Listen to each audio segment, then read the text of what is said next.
এফালে মুখ্যমন্ত্ৰী মহিলা উদ্যমিতা আঁচনিৰ চেক বিতৰণ, নাহৰকটীয়াত উদ্যমিতা আঁচনিৰ ধন বিতৰণ মুখ্যমন্ত্ৰীৰ। নামৰূপৰ সাবজানত অনুষ্ঠিত ধন বিতৰণ অনুষ্ঠান।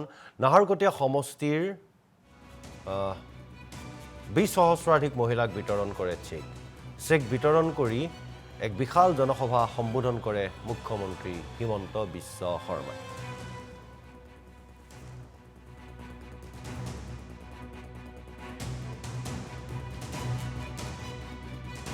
নাহৰকটীয়া সমষ্টিৰ মুখ্যমন্ত্ৰীৰ মহিলা উদ্যমিতা অভিযানৰ পুঁজি বিতৰণ হ'ল। অসমত আমি প্ৰায় 57 কনষ্টিটুৱেঞ্চিত এই আঁচনিৰ ধন বিতৰণ কৰিলোঁ আৰু জানুৱাৰী মাহৰ ভিতৰত আমি সকলোকে এই আঁচনিৰ ধন দিয়াৰ বাবে চেষ্টা কৰিম। খেৰণীৰ অগ্নিগৰ্ভা যি পৰিস্থিতি এতিয়াও শান্ত নাই, কালি দুজন নিহত হৈছে।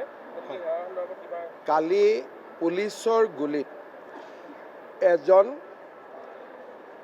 কাৰ্বি যুৱকৰ মৃত্যু হৈছে আৰু একাংশ কাৰ্বি লোকে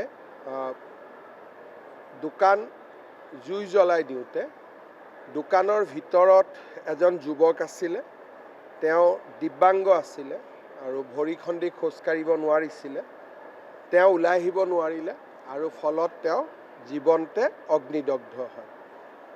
গতিকে যোৱাকালিৰ ঘটনাত দুজন লোকৰ এতিয়ালৈকে মৃত্যু হৈছে আৰু কেইজনমান লোক আহতও হৈছে। আজি ৰাতিপুৱাৰ পৰা পৰিৱেশ যথেষ্ট শান্তিপূৰ্ণ। তাতে আমাৰ DGPও আছে, এডিশ্যনেল চিফ ছেক্ৰেটাৰীও আছে। মই ভাবোঁ যে পৰিৱেশ নিশ্চয় আজিৰ ভিতৰত উন্নত হ'ব আৰু তাত আৰ্মিও আছে ফ্লেগ মাৰ্চৰ কাৰণে। গতিকে মই ভাবোঁ যে আজি পৰিৱেশ উন্নত হ'ব, কাৰণ এতিয়ালৈকে দিনত 1টা বাজিছে। আজি কোনো নতুন ঘটনাৰ খবৰ নাই।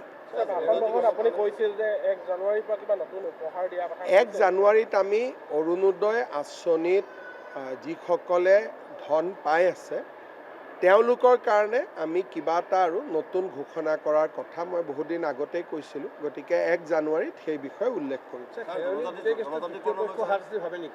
চাওক, যিহেতু ইলেকশ্যন আহি আছে, অলপ 2-4টা জেগাত এনেকুৱা বিক্ষিপ্ত ঘটনা হ'ব বুলি আগৰে পৰাই আমি অনুমান কৰিছিলোঁ আৰু বিশেষকৈ ডিচেম্বৰ আৰু জানুৱাৰী মাহটো আমি সতৰ্কতাৰে আগবাঢ়িব লাগিব। ইয়াত আৰু তৃতীয় পক্ষ, চতুৰ্থ পক্ষ এইবিলাক মই ক'ব খোজা নাই, কিন্তু এটাই কথা যে কোনেও শান্তিপূৰ্ণ আন্দোলনৰ কথা বেলেগ, হিংসাৰ জৰিয়তে সমস্যাৰ সমাধান নহয়। খেৰণীত কাৰ্বি ৰাইজে যিটো দাবী কৰিছে, একাংশ কাৰ্বি ৰাইজে, যে VGR PGRত থকা মানুহখিনিক উচ্ছেদ কৰি দিয়ক। গুৱাহাটী উচ্চ ন্যায়ালয়ৰ স্থগিতাদেশ আছে। কোৰ্টক বাদ দিটো কোনেও কাম কৰিব নোৱাৰে। যদি মই কিবা এটা কৰিব যাওঁ, মোৰ ওপৰতে কণ্টেম্প অফ কোৰ্ট হ'ব। দ্বিতীয়তে, যিখিনি মানুহ তাত বহি আছে তেওঁলোকৰ অধিকাৰ কি, এই বিষয়েও কোৰ্টত আলোচনা হ'ব। আনকি আমি ফৰেষ্টৰ পৰা যিমানবোৰ আজিলৈকে এভিকশ্যন কৰিছোঁ, হাইকোৰ্ট, সুপ্ৰিম কোৰ্ট 2-3বাৰকৈ কেছ খেলাৰ পিছতহে, কোৰ্টে হাঁ বুলি কোৱাৰ পিছতহে আমি এভিকশ্যন কৰিছোঁ। বহুত সময়ত মানুহে মোক কয় ইয়াত কৰি দিয়ক, তাত কৰি দিয়ক। তেতিয়া মই কওঁ লাহে লাহে, কাৰণ আইন আৰু আদালতক উপেক্ষা কৰি কোনো চৰকাৰে কাম কৰিব নোৱাৰে। এভিকশ্যন কৰিম বুলি ক'লেওতো পুলিচে কৰিব নোৱাৰে, কাৰণ কণ্টেম্প অফ কোৰ্ট তেওঁলোকৰ ওপৰত লাগিব। এই কথাখিনি কিয় বুজি পোৱা নাই বা বুজাৰ চেষ্টা হোৱা নাই, সেই বিষয়ে মই অপাৰক ক'বৰ কাৰণে। কিন্তু নিশ্চিতভাৱে যেতিয়া মই তেওঁলোকৰ লগত মুখামুখিকৈ কথা পাতিম, তেওঁলোকৰ মাজত যদি কিবা ভুল ধাৰণা আছে সেই বিষয়ে মই বুজি পাম। কিন্তু এতিয়ালৈকে সাধাৰণতে কোৰ্টৰ অৰ্ডাৰ থাকিলে বাকী মানুহবিলাকে জবৰদস্তি নকৰে। এই যোৱা 2 দিনত হোৱা ঘটনাটো আমি চাব লাগিব, কিন্তু এতিয়া পৰিস্থিতি শান্তি হওক, তাৰ পিছত বিষয়টো সম্পৰ্কে আমি পৰীক্ষা কৰিম। আমাৰ একো বাকী নাই। আমাৰ যিটো পাৰ্টি লেভেলত যি কাম হ'ব লাগে সেই কাম আমাৰ সম্পূৰ্ণ হৈ আছে। আমাৰ বুথ কমিটিৰ পৰা, পেজ ইনচাৰ্জৰ পৰা, মণ্ডল কমিটিৰ পৰা এতিয়া কেণ্ডিডেট এনাউন্স কৰিব লাগে, নমিনেশ্যন দিব যাব লাগে। তাক বাদ দি বেলেগ কিবা আৰু বেলেগ ৰাজনৈতিক কাম কৰিব লাগে বুলি মই ভবা নাই।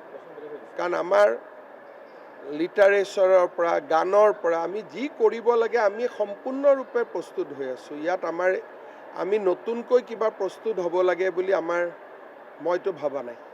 কিবা উপহাৰ নতুন বছৰত চাই আছোঁ, পীযুষৰ লগত মই কথা পাতি আছোঁ। আপোনালোক গ্ৰাউণ্ড জিৰ'ত থাকে, এই প্ৰশ্নটো আপোনালোকে মোক সোধক, মই বেয়া নাপাওঁ। কিন্তু গ্ৰাউণ্ড জিৰ'ত থাকি আপোনালোকে নিজে কওকচোন, বিজেপিক উৎখাত কৰিব পৰা অৱস্থাত আছে নেকি আজিৰ দিনত? বিৰোধীয়ে কৈছে নাই, বিৰোধীয়ে কৈছে। বিৰোধীক লগে লগে আপোনালোকে ক'ব লাগে যে আমিতো জানো এনেকুৱাতো পৰিৱেশ নাই। আজিৰ দিনত এই মিটিংখন মাত্ৰ শুনি আহিলে, চবকে সুধিলোঁ কাক ভোট দিব, কোনে হাত উঠালে? ইয়াৰ ভিতৰত 10% এনেই হাত উঠালে। অসমীয়া মহিলাই 90%টো কেতিয়াও অসত্য কথা নকয়, হয় নহয়? আৰু আপোনালোক ফিল্ডত থাকে, মানুহক আলোচনা কৰিলেইতো গম পায় কাক কোনে ভোট দিব। সেইকাৰণে মই ভাবোঁ যে আপোনালোকে মালিকবিলাককো কৈ দিব যে এইবাৰ হাৱাটো বেলেগ আছে বুলি। চল নাহৰকটীয়া যিখন 23 তাৰিখে আপোনাৰ মিটিং হৈছিলে, তাত CM ছাৰ আহিছিলে আৰু মই তেখেতক মোৰ নথি পত্ৰ সকলো দিলোঁ। মোক এখন মানে কাগজ আহিছিলে ডিব্ৰুগড়ৰ পৰা, সেই কাগজখন তেওঁক মই দিলোঁ।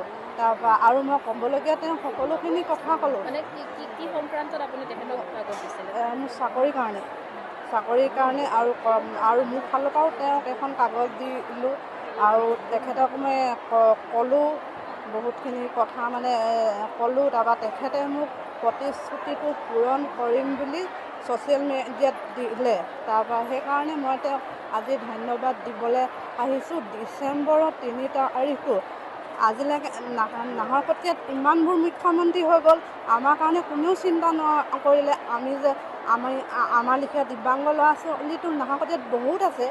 সেই ডিচেম্বৰৰ 3 তাৰিখটো মামায়ে আন্তঃৰাষ্ট্ৰীয় দিব্যাংগ দিৱস হিচাপে পালন কৰিছে।